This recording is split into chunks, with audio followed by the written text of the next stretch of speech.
दिया बतिया मनाए राजा जी। सासू सूते अपने कोठरिया लियावले आए राजा जी।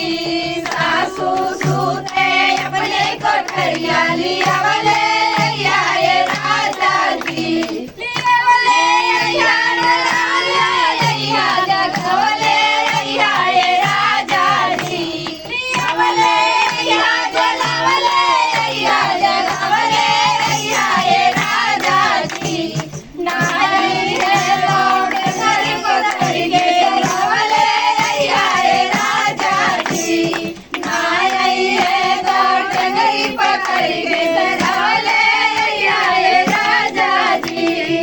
पीसा हर दिया होला दर दिया बतिया मनाए राजा जी।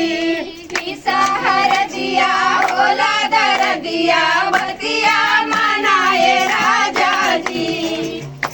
भाभी सूते अपने कोठरिया लियावले आए राजा जी। भाभी सूते अपने कोठरिया